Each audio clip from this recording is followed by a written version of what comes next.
Arsenal Fan TV. I'm here with the legends. This man is a legend, Jeff Stelling, from Sky Sports. Jeff, it's great to have you. Listen, how do you do it? You know what? I watch Sky Sports sometimes, and as all them results are coming in, and you're just reeling it off. I'm like, how's he do it? Well, look, I'm a lucky boy. I've got the best job in the world. Sit and watch football with my mates. And talk. The only thing that's missing normally on a Saturday afternoon is a beer, and the fact you can't get to a game unless it's a midweek game, of course. But look, I've done it for 20 years now, so I've had a bit of practice. And you work hard at it during the week on the stats and things like that, and then the Saturday itself. Honestly, it's just fun. It's a great laugh. It's a great job, and it comes across that way. I mean, it's just like it's off the cuff, but not off the cuff. Yeah, I mean, well, that describes it pretty well, because when you're having discussions with the boys, for example, I've got an idea which way I want those discussions to go, but when you've got Merce on the panel, the chances are it's going to go in a completely different direction. So you plan, but you're always prepared for it to take an unexpected twist or two. Now, Paul Merson, as you say, Arsenal legend, we love him here. But he does speak his mind, don't he? He don't mince his words. Yeah, no, he doesn't. I'll tell you why. If I want a really honest, truthful opinion from one of the panel, no matter how harsh it might be, I'll go to Merce, because he doesn't mince his words, and he only knows one way, and that is to speak the truth as he sees it. He'll give an honest opinion, he's got no sort of underlying reasons not to tell the truth, and he's got no agendas.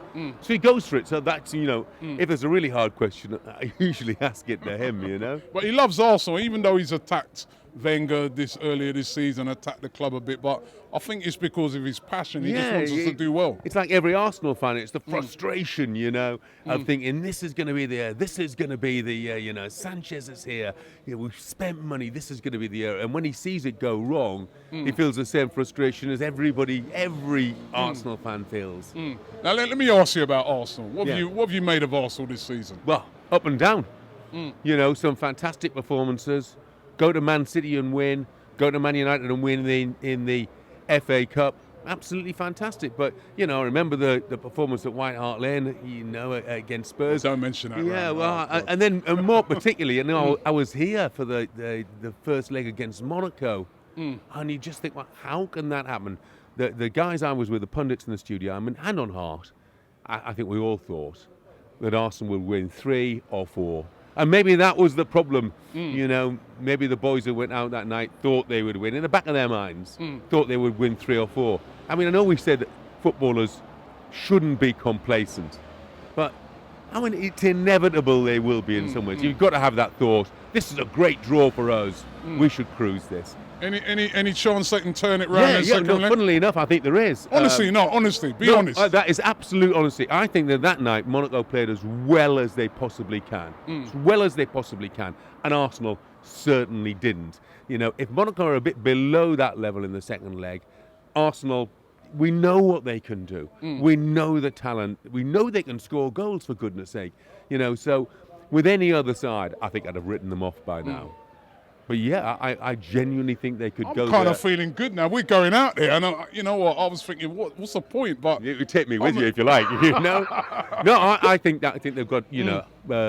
Look, it's a heck of an ask, and I'm not saying it's going to happen, but I don't think it's impossible at all.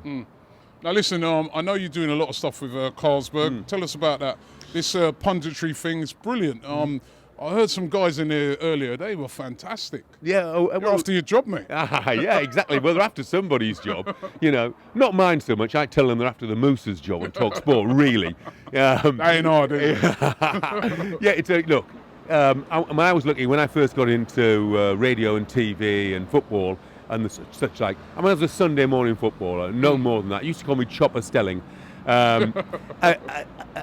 But then you could get into TV and radio even if you hadn't played the game. But those openings are not so frequent these days. Generally speaking, you have to have played at a high level. Well, and this is a chance. I'm a member of the Carlsberg fan squad, and the idea from Carlsberg is that the fan squad helps improve the fans' lot, if you like, whether it be how they see the game, what food's like, what the entertainment's like. But this could be really a life-changing experience for somebody because one fan will get a chance on the last day of the season to work for Talk Sport. And, it could be their big break if they're good enough on the day and know there's a possibility of a job. And who knows, in a few years' time, they might be after my job, Good luck to them. Listen, I'm going to ask you a few questions finally. Who will win the league this season? I still think Chelsea will win it. They've shown the vulnerabilities recently. I just think... Which has been good. Yeah. I think that City just haven't quite got the spark. Not the spark required. Okay. And Arsenal just coming from too far back. Same for Liverpool coming from too far back. All right, who will win the FA Cup? Well, Arsenal got a great chance, haven't they? I mean, great win at Old Trafford, fantastic. Could have scored more goals as well. Got just the draw they would have wanted in the semi-final. So, look, I will sit on the fence. It'll be Arsenal or Liverpool, okay? Right, and, not genius, that is it. Finally, top four. Top four, well, I've gone for Chelsea, obviously. City and Arsenal for sure. I'm pretty confident Liverpool will fill that fourth place. But I'll tell you what, as a bit of a dreamer, I would still love if this weekend, with all due respect to Jose, if Southampton could go to Stamford Bridge and win and maybe get a bit of a roll going and snatch fourth spot. I think it would be fantastic for all the dreamers in football. Thank you very much. It's always It's a pleasure. Keep up the great work. Yeah, enjoy Monaco. Will. Mission impossible coming up, right? Monaco away. Can we turn that around? Well, look, realistically, I would love to say, of course we can, but it's going to be very difficult. I think that will be the result of the year.